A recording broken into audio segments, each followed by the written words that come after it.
Yay. Here we go.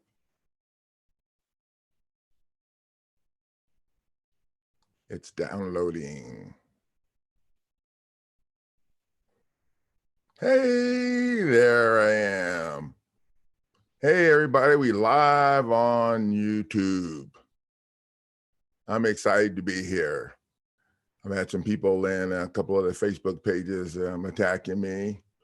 I invited them to hang out with me at my radio show on Wednesday at 1 o'clock on Hamilton.net radio station. And I posted the phone number in my Facebook page. I'll leave it down below in the comment section too. And I'd love to have you guys from my YouTube team call into the radio station and talk about, if you invested in the program or if you like the program, or you just want people to call in and tell us what you think about what I'm doing here. Okay, hang on a second. I got to give myself the first like because I'm really sure I'm going to like my presentation tonight. So let's just get started.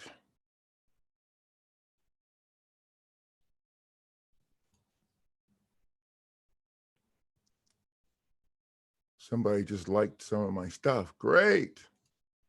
I really appreciate you guys taking the time to review my lawsuit packages, my documents, and watching my videos. The videos are priceless because I'm working to qualify to be in the YouTube partnership program where I can host ads on my site. And those ads hosted on my site will help me generate a ton of money. So that's why I can make a ton of money without having to charge all of you guys struggling in foreclosure an arm and a leg. And my goal, once I qualify on YouTube to monetize my site, I'm going to drop the prices on my lawsuit packages even further. My goal is to make sure that anybody in the United States of America that's facing foreclosure would be able to afford my lawsuit packages and the opportunity to fight. So that's where I'm headed at. So I need you guys to watch my stuff. I only need about 87, 88 more subscribers before I have the 1,000 subscriber qualification down. And I think I'm around 2,500 watch time hours and I need 4,000. But the watch time hours are coming a lot faster on the second half than they did on the first half. So that's great. And I think part of it is doing these live streams allows me to talk about more stuff and feedback from everyone, answering questions. So it allows video to be a little longer and still have it be interesting. Or at least that's how I'm gonna throw it out there. So anyway, let's just get right into it. So advocates for justice for paralegal service. We are different and we prove it. Foreclosure Rescue live stream. My name is Coach Neighbors, and today we're going to be talking about the attorney fraud. I'll tell you, the response to my attorney fraud videos and the attorney fraud playlist have generated a ton of comments and reviews, a ton of comments and views. So I'm going to go with that because I'm figuring out, I'm learning what people want to hear about. And attorney fraud is top the list. Now, with that being said, if there's something else you guys want to hear about, leave me a comment in the comment section, as long as it don't have to do with their codes and statutes, because I ain't about trying to do anything with that, because we already pointed out that the revised codes and statutes do not contain the necessary elements to be considered a valid law. So I'm not going to waste my time looking at that stuff. But anything else that you guys, are thinking about outside the box, remember, we don't have a box in my program.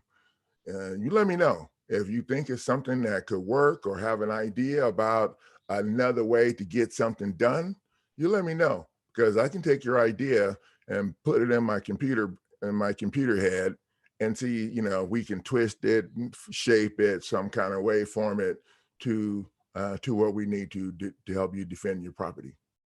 So the attorney fraud is something that I know quite a bit about, and I'm really excited to share this with y'all.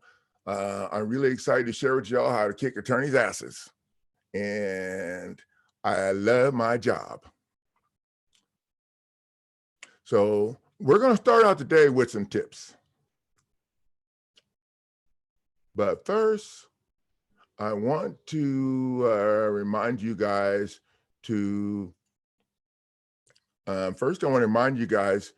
click the bell down below and subscribe to my channel, so when class starts, you'll be ready to roll. So it looks like we got 4 people watching now.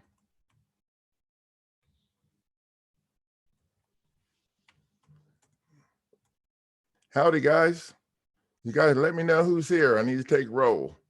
I need to make sure I know if anybody's cutting class.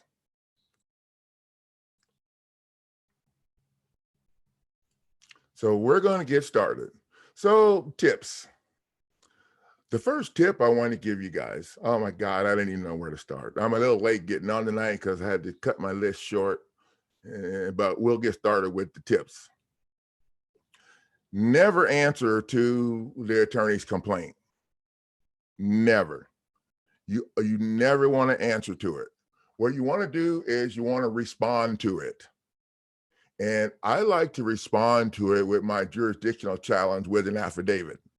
Now, if you're not in the online course and you didn't get the jurisdictional challenge with an affidavit when it was on sale price for only $200, you will have to use the jurisdiction challenge in your lawsuit package. So you want to respond to their complaint with your jurisdictional challenge or your affidavit challenging the jurisdiction. And challenging jurisdiction can be done at any time, during the trial, after the trial, post the trial. It does not matter. The time to challenge jurisdiction is not time barred, and it's never waived. And it's actually written right in the document that I put together. You can challenge jurisdiction up to 15 years. And in some cases longer than that, if you can prove fraud or that the court didn't have jurisdiction. So that's one thing to remember. And once jurisdiction is challenged, it has to be proven on the record. The judge cannot give itself or herself jurisdiction like they try to do to get out of responding to my documents, to your documents on the merits of the document. Now, what I like to do, I like to respond with a file stamp copy of your lawsuit that you filed in federal court. And in addition to the challenging of the jurisdiction, I'll respond with a file stamp copy of the lawsuit, and then with a demand to moot all of the pleadings in the case until they prove jurisdiction on the record. And a demand to moot, you can write up yourself. It's not that complicated. You don't have to have all this stuff and jump through all these hoops. It's a simple demand to moot, and then you're letting them know why you want to moot. And then you attach a file stamp copy of what you filed in federal court to moot all of the stuff in state court. Now, you got to remember that state court, the higher court has jurisdiction. So if you file your stuff in federal court attacking the attorneys and all the stuff, attacking the case in state court, they're going to have a problem moving forward. And then what you want to do is you can remove the case from state court, because the attorney is a foreign agent and they must file their claim in federal court. Now, a lot of times what happens is people will file the lawsuit in federal court and the attorneys will come in and try to say the federal court don't have jurisdiction. One time for one lady, they said federal court didn't have jurisdiction because the bank was out of state. Well, that's just stupid, because when you file a lawsuit against someone that's in another state, you have to go through federal court. And if the lawsuit is more than $75,000, you got to go through federal court. And if you challenge state court's jurisdiction and prove that state court don't have jurisdiction, you have to go to federal court. So the number one way to just smash them right in the face with that is to attack the attorney for being a foreign agent. The attorney is a foreign agent, and we'll get into that here in a few minutes. And as such, must file their claim in federal court. They can't file a claim in state court.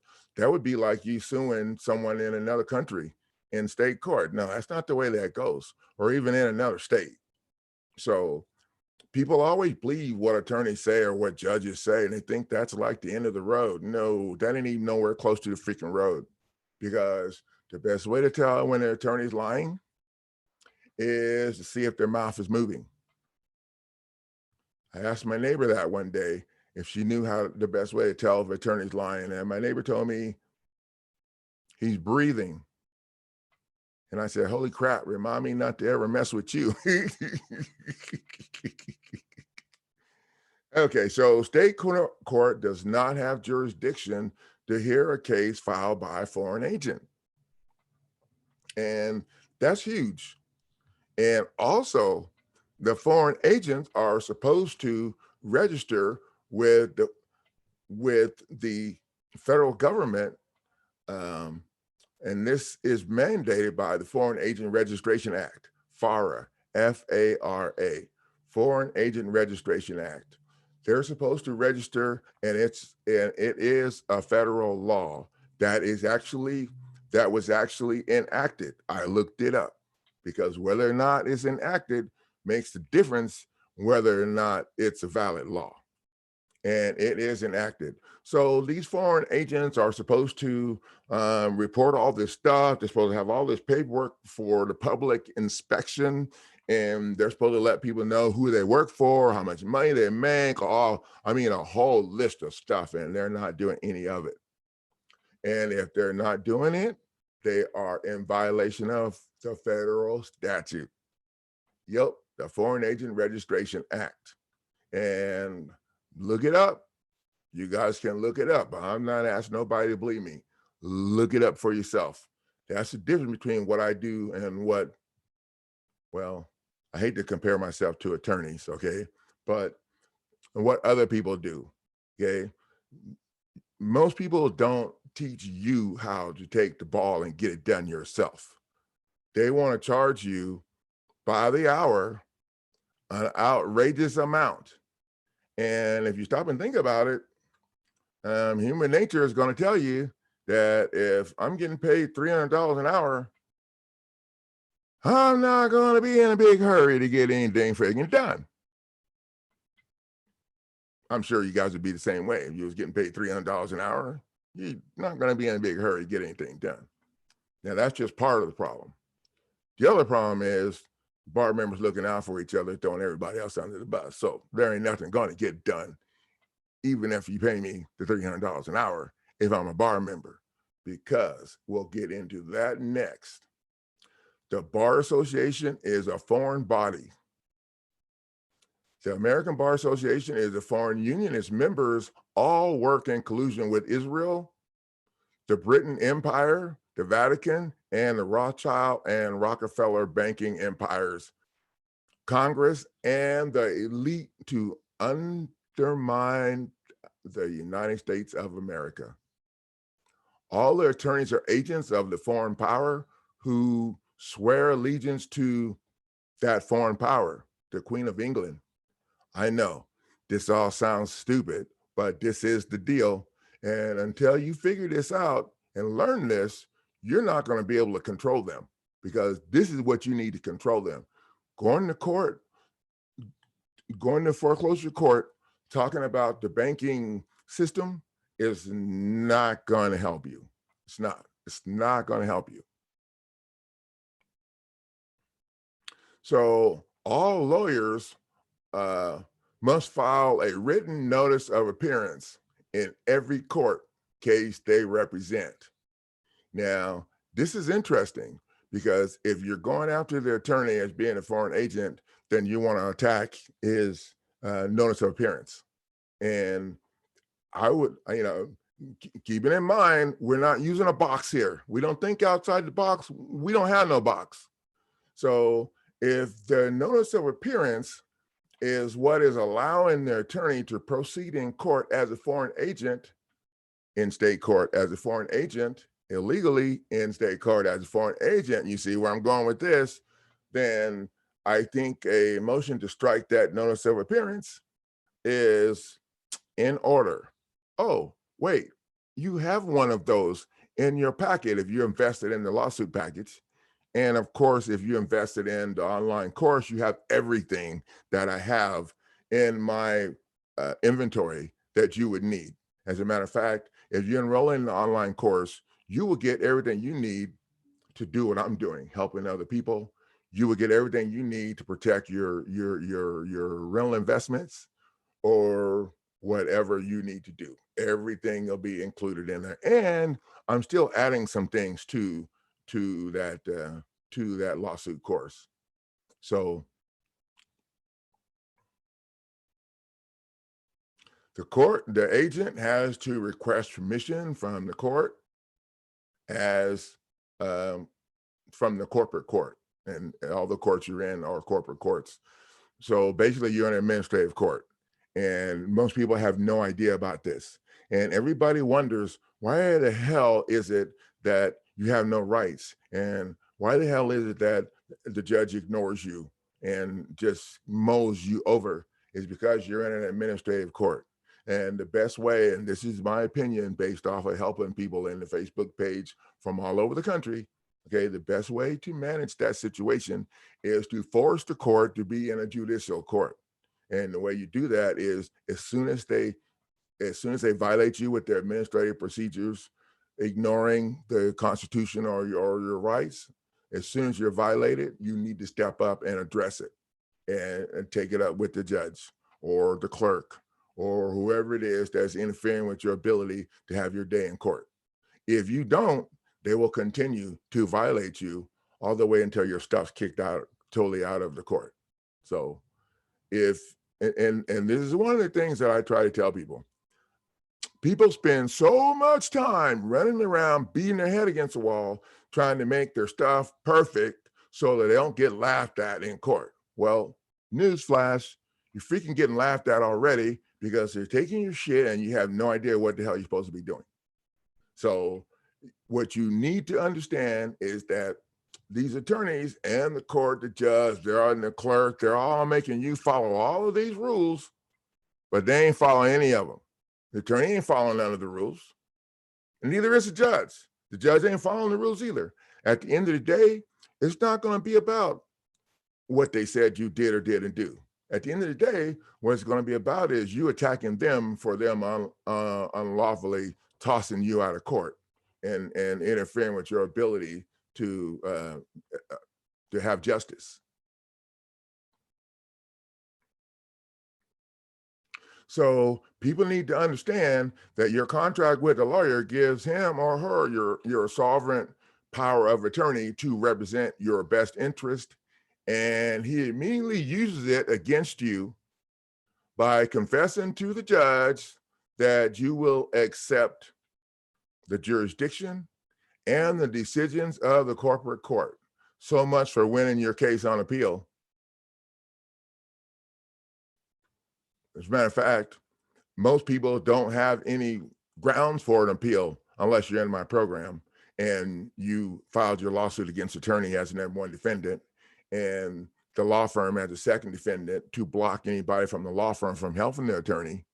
And when you do that, people don't realize that attorneys can't represent themselves. They can't litigate a case they're party to, and they cannot go into court as a corporation pro se. So they can't represent the law firm that they work for.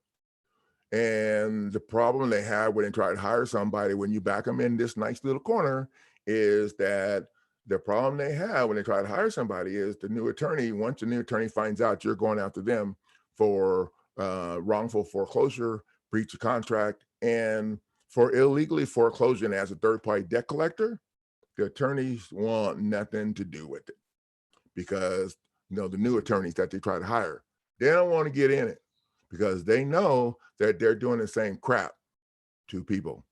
And they realize that if you're going after that attorney for wrongful foreclosure, breach of contract and for illegally foreclosing as a third-party debt collector, they know you know the deal, and they don't want nothing to do with it, because these bar members, these officers of the court, they do not want their name on stuff that's going to allow other people to use this information against the bank or attorneys in court. And judges ain't trying to rule on this stuff that we address in my lawsuit packages and in my online course. Judges ain't trying to rule on none of that stuff, because they don't want their name connected to anything that's showing people how to kick the bank's butt. And they know that if you appeal and you win on appeal, that, remember, the only thing we're going to be going after is the jurisdiction. If you went on appeal, that's going to be a problem, and case law, other people will be able to stick up in their face, and that judge will be in trouble, and he won't get his or her free cars or free houses or campaign contributions or offshore retirement accounts or whatever it is that they do. They get something for throwing people under the bus, and that's why they don't want their name on any of this stuff. Now, when a prosecutor loses at trial, he or she is obligated by the court to pay the prosecution out of pocket. So your attorney always divulges your defense strategies to the other party to avert this embarrassment and penalty from being assigned to him. Now, this group is a brotherhood, and these corporate courts are businesses, and everything is about commerce. People are regarded as nothing more than corporate property. The American Bar Association is actually a branch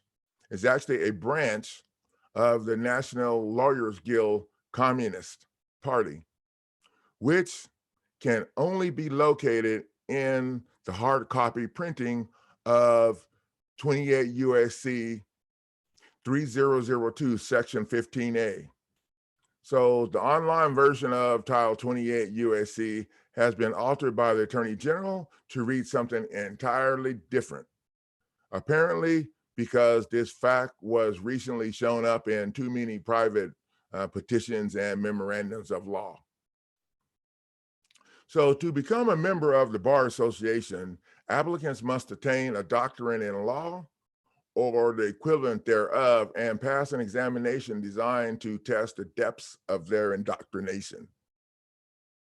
If they pass, they are required to surrender their American citizenship and swear allegiance to the Queen of England and not the Constitution.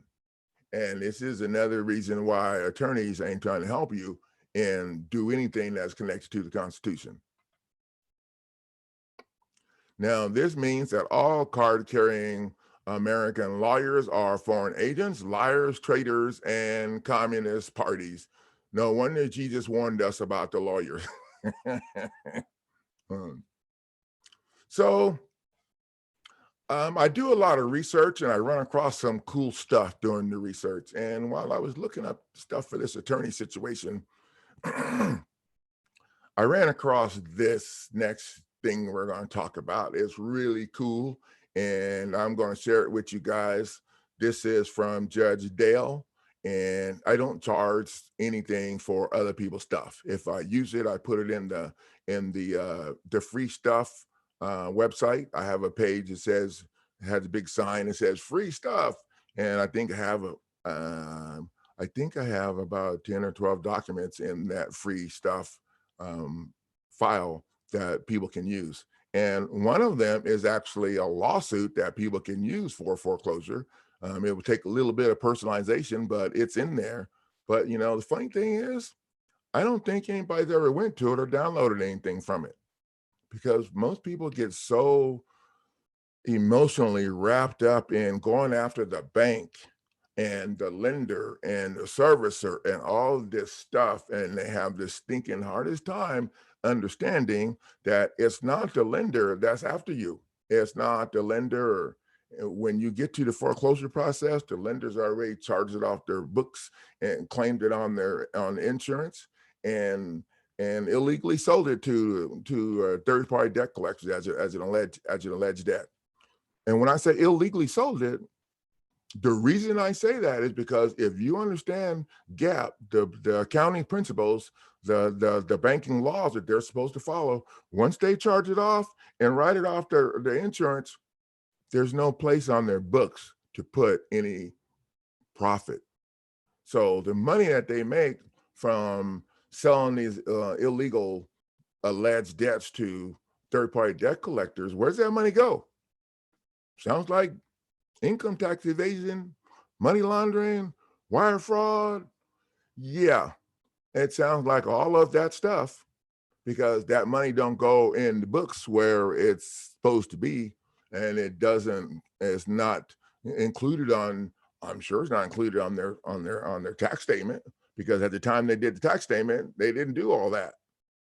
So that's interesting. So people will tell you all the time, oh, it's okay, it's legal for them to collect on a third-party debt. No, it's not, because the original company already charged it off and wrote it off their income tax. They wrote it off the income tax and they claimed it on the insurance. And any money made after that is considered income tax fraud and insurance fraud. It's pretty clear from where I'm sitting. I don't know. It's pretty clear to me. I like to keep things simple. You know, I played football and I boxed when I was younger. Those are two things not real smart people do. So I like to keep things simple. And you'll find out when you keep it simple, you cut out the arguing. You cut out the arguing, and now the judge don't get to help them. See, that's how their stuff goes. The arguing starts, and then when the arguing's over, the judge gets to help them. That's how it's structured. It's pretty simple. So what we're going to talk about right here is canceling a citation and offer the contract. Now, I'm going to share my screen with you guys, so give me a second to pull this up. Oh, wait. Before we get to that, I want to talk about one more thing here. But we're going to do the screen share first.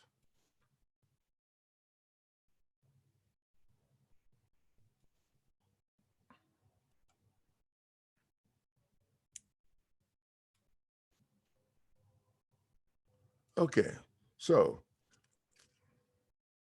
this is the first thing that I stick in their face when people are harassing me about the unauthorized practice of law without a license. Under Swear versus the Board of Examiners, no state can license the practice of law. So bam, there you go. And I'll leave this down below too in the comment section for people to use. If there's somebody out there that's thinking about doing what I'm doing, open up a paralegal business and helping people with foreclosures, you should take my online course and make sure that you copy these case laws here so that you can stick them in their face when they try to mess with you. But I have something else for that too. And believe me, last week I had a dude from California, an investigator for the Bar Association, send me a bunch of crap in my email and wanted me to give him all my stuff and everything I'm doing. And it's ridiculous that I'm not a bar member, so I'm not subject to follow any of their crap. So I let him know he was welcome to come to my radio station and discuss the issue with me on Wednesdays at 1 o'clock Central Time. And that's hamiltonradio.net. And I actually sent him the call-in phone number so he could call in if he want to, and we could discuss this situation on the air. And I also let him know that if he mentioned that I'm doing anything illegal in the public record, I am going to sue him for harassment and a bunch of other stuff. And that was a week ago, and I have not heard from him. And no, he didn't call in to the radio station. And he's going to have to get in line because he will be the 9th attorney that have contacted me or contacted the Attorney General for the state of Kansas in the effort to get me shut down. The Consumer Protection Agency came after me at one point. The assistant Attorney General for the state of Kansas, Miss Lynette Baker, that's Bake, 2Ks. And then we was in court for about a year and a few months with them trying to get me shut down. I don't shut down too easy, and I don't listen to their threats because they've already done everything to me they could do to me, and it didn't work. So I'm still here. So anybody that wants to complain about the unauthorized practice of law without a license, you need to read this case law. And what I'm going to do is post all of this. Now, these case laws is what I put together while doing my research. Now, when I'm doing research for something else, I run across something cool, I'll save it. And I run across a lot of cool stuff. Now, you can see here that there is quite a bit of cool stuff on this page. Oh, I like this one here. This is really cool. The Bar Association is unconstitutional monopoly on illegal criminal enterprise that violates Article 2, Section 1, separation clause of the Constitution. And there is no power or authority to for joining the legislative, judicial, or executive branch within the United States as a bar member attempts. So yeah, and yeah, there's a, and it just blows me away. Okay, all of this case law to show that attorneys don't have no license and anybody can help people, but they have brainwashed us for so long that people are still scared. They're scared to step up. People are scared to help other people. People are scared to stink and fight for their own stinking house. I don't get it, because for me, my fear would be packing my shit and having to move my family someplace when I got nowhere to go. That's my fear, okay? And to me, that fear is going to far outweigh what these attorneys going to do to me for me getting up in their face with their bullshit. And I'm just saying. So people call me all the time, oh, I have anxiety. I don't get it. I just tell people, look, my program's not for everybody. I don't work well with people who are scared, okay? I don't work well with people who are scared. You know, I'm thinking if you're scared, you need to figure out something to do, or you need to get it done scared. That's it, or you need to step aside. Because if you don't, in my program, there's going to be a footprint in your back, because somebody's going to step on your back trying to get your place in line to save their property. Because I got a lot of people that ain't having it, and they ain't worried about the fear. They're up in here ready to get some business done and protect their property, especially when they find out that it's fraud. So let's get on over here to canceling the offers to contract. Let me get the right screen up here.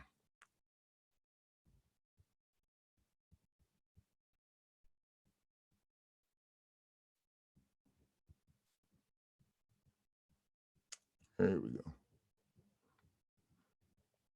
Now, this came from Judge Dale. You can Google Judge Dale, and he has some pretty cool stuff on the internet. Now, he goes a little overboard with some stuff, but what you have to do is you have to read through it and figure out in your own mind what makes sense for you and what's going to fit with your situation. Now, this citation offer to contract, you guys can, let me move it down where you can see it. I don't have it in the right place. Okay. Now maybe you can see what I'm talking about. Okay. So this citation, the citations that they give you is an offer to contract. And the citation process can be handled much easier through the mail when the police officer issues a citation. He's requesting the contact with you. And actually, that police officer signs the summons for you to appear. When that police officer signs the summons, it's a violation of the separation clause in the Constitution. Clear, plain and clear, for starters, okay? But that's not what we're talking about right now. We're going to talk about how you can cancel that off. So you guys can read this. The police officer are instructed merely, and when you give them your signature, that is a notification to the court that you've accepted or you consent to this offer to contract, which also grants the judge consent, personam, and subject matter jurisdiction over you and the case. You can cancel that contract, however, by rescinding your consent. The Truth in Lending Act provides that any party to a contract may rescind his consent within 3 business days of entering into that contract. Now, don't let those 3 days trip you up. Remember, there's no box, okay? So if it's been more than 3 days, I would do it this anyway if you wanted to. And if the issue of the 3 days came up, then I would let them know that he's acting in fraud.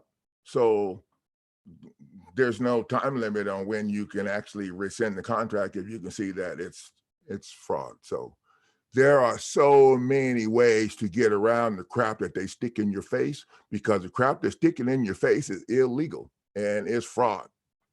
And so many people go to court and try to argue the banking system. What you're doing is you're going to court and you're arguing the fraud that they said you did or didn't do.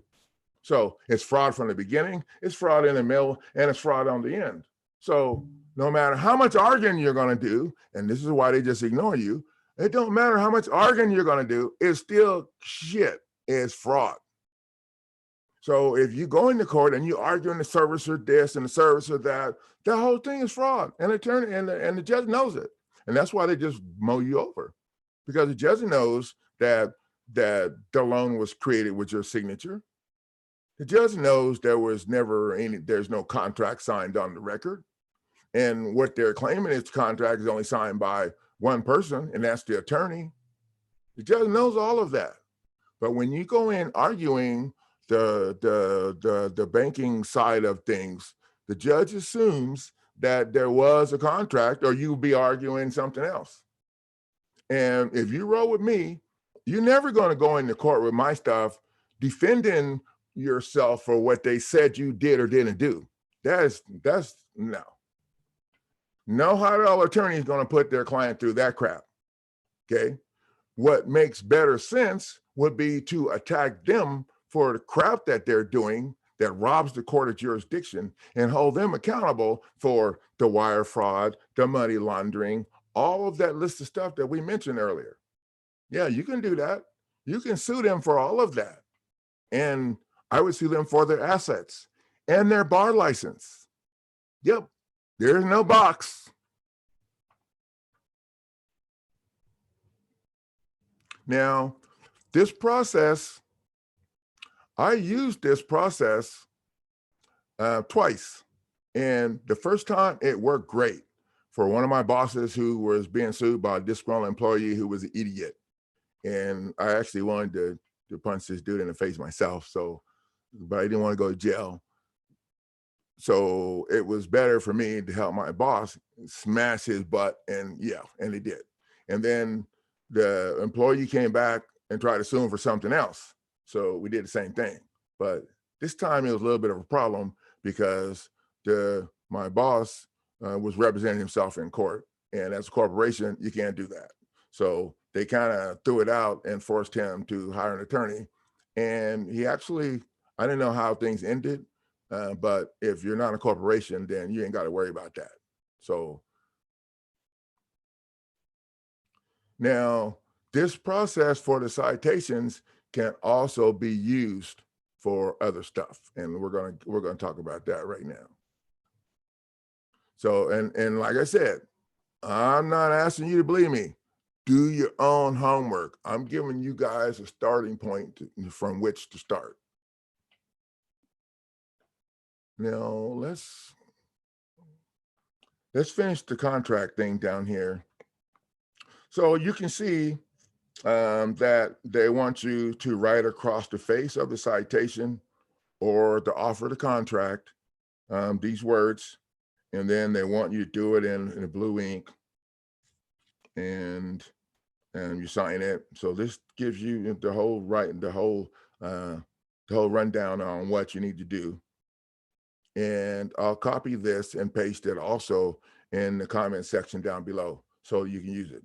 So if they serve you a foreclosure, so my boss, the first time that we used this, the attorney was pissed, and he wrote a letter to my boss, and so my boss was reading the letter, and he was all freaked out because everybody's always freaked out when they get something from the attorney from the court. And so I read the letter and I started laughing, and my boss was like, "Why are you laughing? That's pretty serious." Well, the attorney was saying in the letter that if my boss didn't remove that document that he filed in the court, which they sent him the complaint, and my boss, we folded it over and we wrote all this stuff just like it says here. We wrote all this stuff right in there, and then I put a line on it and wrote his name at the bottom, and he had to take it in front of the notary and sign it. Well, I worked in a car dealership, so we had notary right in the place. So yeah, that was pretty easy. And the attorney wrote a letter to my boss and told my boss that if he didn't remove that document that he filed from the court by a certain day, that the attorney was going to move the court to make my boss pay for litigating that document. Yeah, I cracked up laughing because what that told me was that the case is done. Okay, because the case is done. And the reason I'm saying that is because generally the attorney's going to say, I'm going to make you pay for all of the whole case and all of that. If you lose, you have to pay everything. But the attorney was only making him pay for litigating that particular case and not making him pay for losing the lawsuit. So that told me right off that the lawsuit was off the table. And the judge had told this attorney that if he didn't get this crap out of his court by this date, that he was going to, And so, well, surely you don't think we ran down there to remove it, right? No, we just left it sit there, counted days down, and the case got dropped. So yeah, this works well. And you can use it if you get a foreclosure petition. I write this stuff on there, send it in, mess with their head, tell them your legal team told you to do it this way. It's always about your legal team.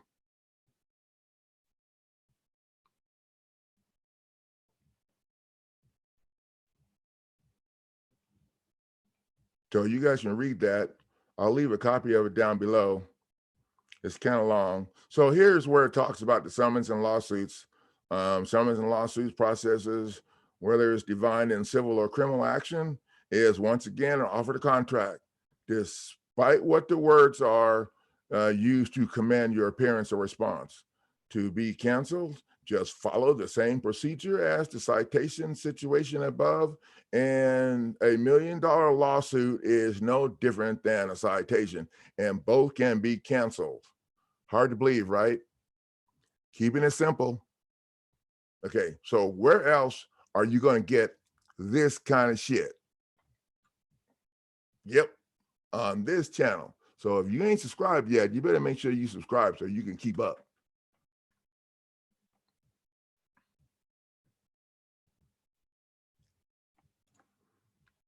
So we're going to close that up, and then I'm going to check and see if there's any questions that I should be answering. Oh yeah, there's a lot of people here. Hey everybody, I've been over at the other screen share, so I can't see you guys coming in here when I'm on the screen share. So Mary Colbert, hi Mary, how are things going with you? You should give me an update. Herb, evictions are in full effect. Well, if the eviction is the foreclosure eviction, then we can stop that. We can make that full effect be less full. Thanks, Herb. Super Silver, Shalom from the Nebraska Republic. Hey, Shalom. So Herb said Maryland is evicting. So when you guys are saying evicting, you're talking foreclosure evictions, right? I have to specify because there's other types of evictions too, and my stuff don't really help with those. Cindy Lynn says correct. FARA is the Foreign Agent Registration Act. And Cindy Lynn says that's true. Yes, it is true, Cindy. I have done my homework. When it comes to kicking attorneys' butts, I'm the one that needs to be in charge, kicking attorneys' butts and preparing dinner. So yeah, leave me in charge of the food and kicking attorneys' butts. And we'll have it going on. James Galley says contracts, rules, and administrative courts only administrate. Yeah, so everyone's in an administrative court unless you can force the judge to operate in a judicial setting. And you do that by jamming them up when they violate your rights.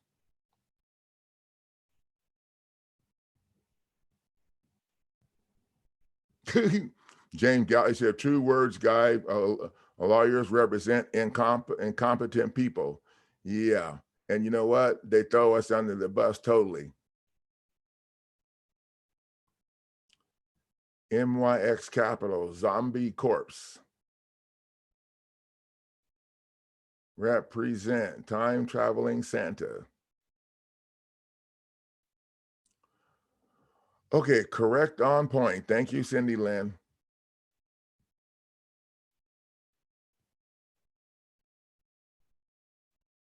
Thank you, MYX Capital.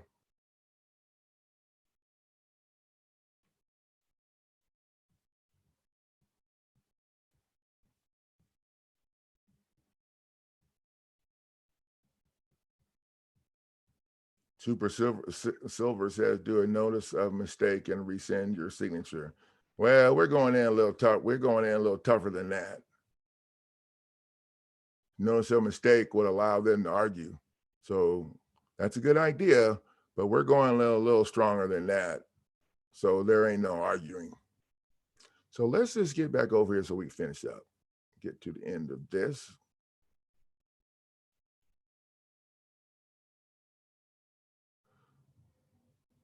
So I provided a starting point for your research.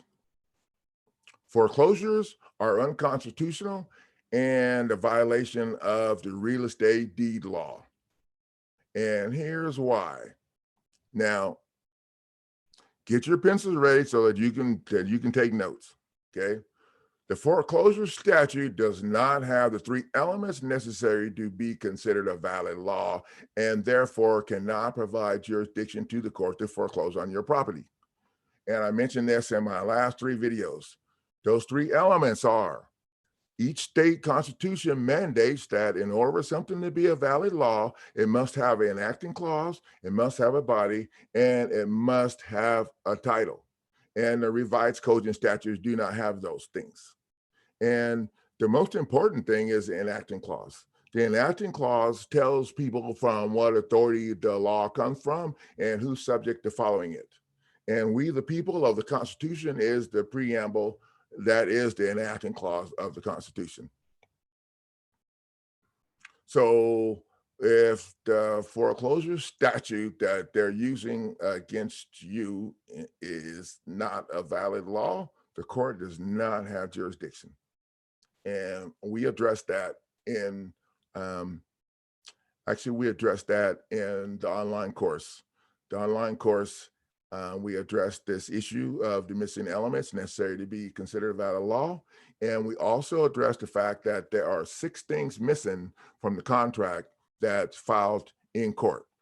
And those 6 things that are missing are, how you say, they're the way things should have went when the signing and the contract went down. For instance, one of the 6 things that your claim is missing off of the original contract. Well, first off, in the online course documents, we stepped up and made them more powerful than the lawsuit packages. And I had a lady ask me, so the lawsuit packages are no good? No, come on now. The lawsuit packages have been doing fine, but if we're going to charge a premium for this situation where people can help defend their property, we're going to step up. So that's what we did. So the online course it addresses the fact that the original that their original contract was altered and stolen, and what's filed in court is missing 6 things. And for instance, I can remember a couple of things off the top of my head. One of the things that your claim is missing is the fact that the lender agreed to do the deal with you according to GAAP principles. The GAAP principles are the banking laws that the lenders are supposed to follow. And you're stating that you agreed in the original contract with the lender that the lender would follow GAAP principles. And that's a problem, because if the lender says they did, they're screwed, because they did not. If the lender says they did not, they're screwed, because they're supposed to. So you see where that goes. There's 6 things, and all 6 of those things are things like this that prevent the bank from admitting or denying, because either way they go, they're looking dirty. Now, one of the other things is, let me think. One of the other things is that you agreed with the bank that the bank would refund you the money that was generated with your signature. The bank agreed to repay you the money, the electronic credits. And actually, there were, according to modern money mechanics, there was 9 times the amount that was deposited into the demand deposit account. So, and they only wrote 1 time. So the bank got the other 8 times free. Yeah, I brought that up in court one day when I was first learning how to do this stuff back in 2000 and something, when my property was stolen from me. And boy, the judge almost came off the bench to come smack me in the face with the hammer. He was, we're not having that. Well, I think I am. But anyway, so those are the things that we address in the online course paperwork, and they can't argue this stuff. When you bring that up, see, everybody wants to show me the note, and I filed to see the note and all that. Well, this is a much smarter way around it, because you're saying this is missing out of the original contract, and you signed an affidavit stating that, and now, in order for them to go forward, they'll have to freaking get the contract and put it on the table to show that you're lying. And they can't, because the contract's gone. It was securitized a long time ago. And what you have in court now, copies. And it is actually counterfeiting to copy a security and file it in court to prove that there was a debt. And when that bank official stamped paid to the order of on your promissory note and signed it, they turned it into like a check. They call that a security, and they process it through the Federal Reserve for electronic credits that was put in that demand deposit account. Okay. That is forgery, and it's totally illegal for them to do that. And if there's any question about whether or not that's the original is a different size than a copy. A copy is a different size than the original. Done. There are so many easy ways that people can attack these foreclosures against their properties, but they don't do them because everybody's emotionally connected with going after the lender, because they believe the attorney told them the lender's coming after them. And the attorney filed their stuff with the lender's name on it. Oh, wait, on the front. On the back is the attorney's name. You know, where you sign to show who actually filed this, it's the attorney.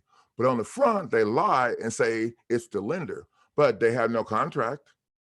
They had no contract to verify agency. They can't prove that they work for the lender. They can't prove nothing. And those are the things that we address in my program. So what's new? Oh, I love this section. So I structured a new document. It's a notice of acceptance to the contract. And what you're doing is when the attorney files a claim against you and serves you the petition or the complaint or whatever, that's the attorney's offer to contract. And the problem is you have not contracted with the attorney. Okay. You have not contracted with the attorney. You don't have nothing to do with the attorney. Now, the attorney's going to say, well, they contracted with the bank. Well, maybe they did. I don't think they did, because the bank can't sign power of attorney to anybody, because the bank's a corporation and don't have any arms or legs. So the first thing that I like to do is stop playing and pretending all of this crap that they pretend to allow them to steal your stuff. So it don't work like that. The attorney serves you a complaint, you need to take it, and that's his offer to contract with you. Now, you don't have no contract with him, and on that contract is only one signature, his. So what you do is you take it and you add in your terms, which is, the $5.5 million, his assets, and let's go for the bar license too while we at it, because we want it all, just like them. Okay, so you add those things in the contract, and then you sign and have it notarized, and you follow the instructions, and then you have the notary serve it to them, and you're requesting that they respond to the notary. So when they don't respond to the notary in time, or if they fail to respond in an appropriate manner, then the notary can handle it. Yeah. So we're still working on, we about got it worked out. I'm thinking in the next couple of days, I'll have it posted, and I'll probably do another video to update and let you guys know that it's posted. And I'm going to wait and see what I'm going to price it at. I'm going to try and make it real cheap so people can use it to stick in the attorney's face. And that's what I like to do, because there's more people that are struggling than there are rich people. And I like working with the people that are struggling anyway, because they have more gratitude, and they're willing to do whatever it takes themselves, instead of having me do it. Everybody wants, people who want to have me do it. Those are the me do it people, are people who are used to attorneys, and it don't work out because me don't do it. You have to do it.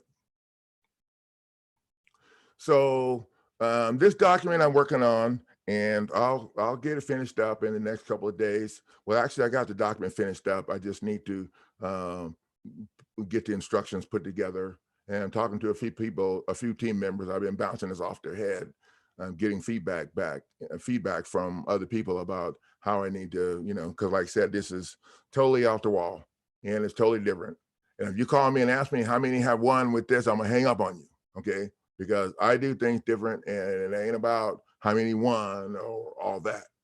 Because people don't realize that there's no winning, okay? You have to make them stand down and get out of your face.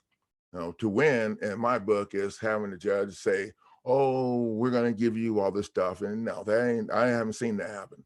And I've been doing this for a minute, and I have not seen that happen. So your goal is not to win. Your goal is to back them in a corner and to force them to visualize the shared liability, and then make them go sit their happy asses down and leave you alone. So that's what the goal is. Now, one last thing. I have structured a legal malpractice lawsuit package, and I have it priced at like $200, and this is an $850 package. It was $1,700, and I marked it down. Then I marked it down to $500. I have it marked down to $200 because everybody has been really, really responding well to these attorney fraud videos. So I want to put that in there. So if you had an attorney, okay, that you paid that ripped you off, then this document is what you need. And I want to explain something to you. Okay. So these attorneys are the ones that structured the program that we have to deal with. And they didn't structure it to be fair for us. It's for them. So they structured the program for them. And it's almost impossible to prove damages in a legal malpractice lawsuit. They have the bar set so high, you almost have to have a bunch of people die. Okay, so what we're doing is we're going in for a breach of contract. We're going in for legal malpractice / breach of contract. And we are suing them for attorney fees, to get your attorney fees back because of the breach of contract. And you can also beef it up a little bit and add their, I would add their license, their bar license. You're suing them for their bar license too, and breach contract. So this document, I'm going to post a link to it down below. A lot of stuff's going to get posted down below. You guys can click on that link, go to my website, and invest in that package. You know what? I'm going to mark it down to $100. I'm going to mark it down to $100, and I'm going to leave it there for the rest of this month. So if you had an attorney rip you off, this is your opportunity to get back in their face. And this is a good opportunity for you to get the funds you need to join my online course. Yeah, my online course is half price at $1,200.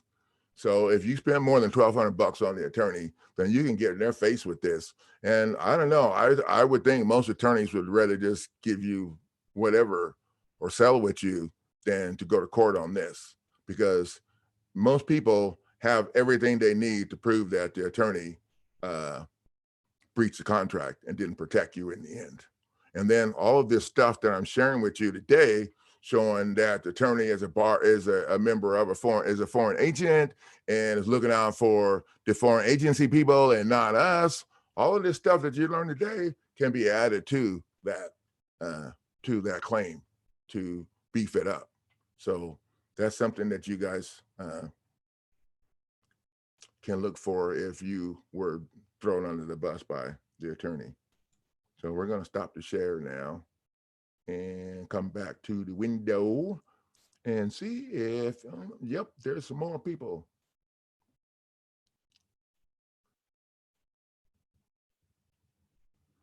Oh, so Cindy Lynn says she's familiar with Judge Dale. Yeah, so Judge Dale, so my wife, has read some of Judge Dale's stuff too, and she decided that he's not a judge because of his grammar. She's very particular about their grammar. But anyway, it doesn't matter because the stuff that he says is priceless. Well, most of it. Some of the stuff is kind of off the deep end, but you got to pick through it and use what you can use.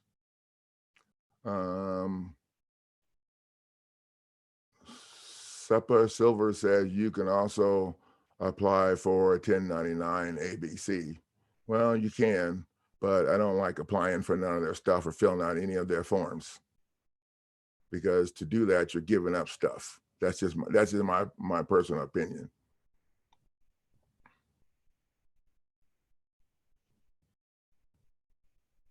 So D-Real Boxing Fan, I'm glad I came across your channel.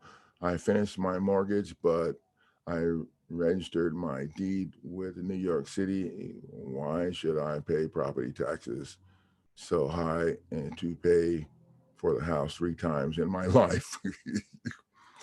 Yeah, D-Real Boxing Fan, you're right. And my Eliminate Property Tax Lawsuit package was structured to help with this problem, actually to take care of this problem. And the guys from California who were going to investigate me for the unauthorized practice of law without a license were a little bit pissed about my eliminating property tax lawsuit. And they did not like it. I think they were more pissed that I had it priced at the coronavirus really low fire sale price of $500. So they're not used to that. They like to charge people $1 million for anything that they want to do, so they can take all your money, and they know that people can't afford to, yeah. So they were pissed, but you know what? They can do whatever they want to do about it. I invited him to the radio show to discuss the issue on the air, and so he never called in or showed up. So that's the end of that. And that package is on my website also. Eliminating property tax lawsuit. The issue with the property tax is that the property tax are initiated when you when you allow them or when you register your deed in their office. That's when the property tax starts. That also allows the bank to put the fake mortgage lien on your property. Think about it. If your property wasn't registered in the county recorder's office, the bank would not be able to put that illegal lien against your house for the mortgage lien. Because remember, your house was paid for when you signed the promissory note and they processed it through the Federal Reserve. And then they kept making you pay for it, like Real D boxing fan says, three times in his lifetime. That's a good way to put it. So yeah, eliminating property tax is a problem. And here's how that all goes. And I'm going to explain to you how that relates to the illegal foreclosures.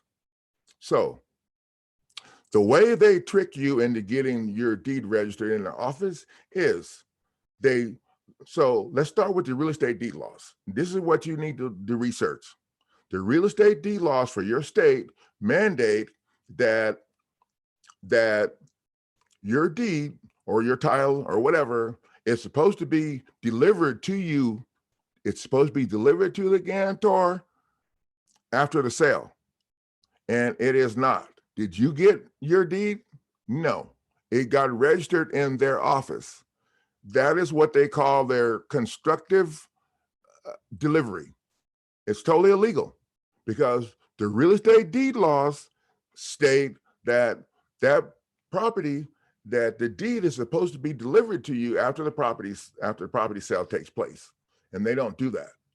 They register it. And they tell you that they need to do that to make sure that nobody's able to take your property or attack your property later or crap like that.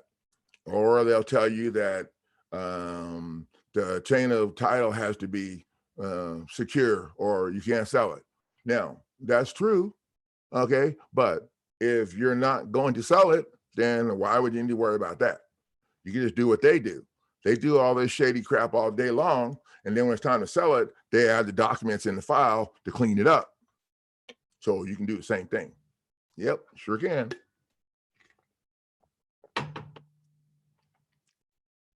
So the other thing is, I have people in my Facebook group and my private Facebook group that are facing foreclosure, and they have all the documents to prove that their home was paid in full. They have the deed release and everything, but they're still facing foreclosure. So how the hell does that happen? Well, stop and think about it. These attorneys go to the county recorder's office where your property information is registered.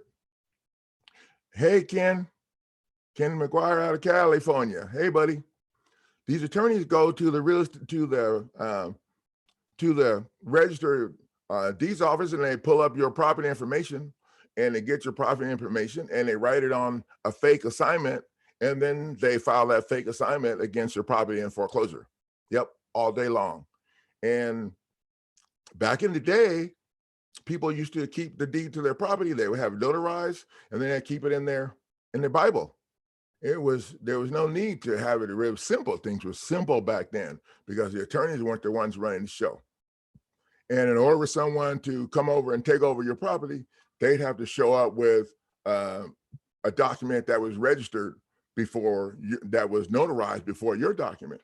But no, now they want you to give them all your stuff and they have your document filed in there. Okay, so once they get it filed, they reclassify your property into one of their 3 commercial classifications: residential, commercial, or agricultural. And residential actually means a property that a government official lives in.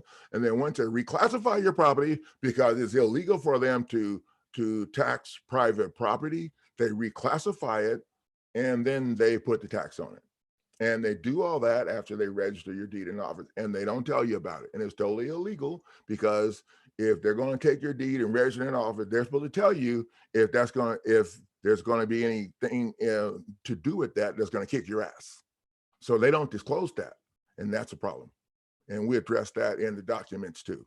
So There's where you need to start with that. If they did not register your deed in their office, the lender would not have been able to put the fake lien against your property. If your deed wasn't registered in their office, the city wouldn't be able to come after you with their zoning code and all that stuff. People have Airbnbs, and they are taking a beating from the city, getting in their face, telling them how many cars they can have in their driveway, how many people they can have stay in their house. Are you kidding me right now? And people don't do, we don't want to raise, dude. So we'll just keep paying. If you don't want to raise a stink or be a problem, then you should just keep paying. And some people do. But for the people who are tired of paying, I have what you need. So that's all I got tonight. I want to thank you guys for coming in and listening to. If there's anything that you guys would like to hear me talk about that has to do with the way I do things, throw it on the table and let me know. Because I like talking about stuff that people want to hear, so I can make sure that people come and make sure that people subscribe to my channel and click that bell down below so you don't miss anything when class starts. Because if you're late, you're going to be running after practice. So Coach Neighbors out. See you guys on the next stream.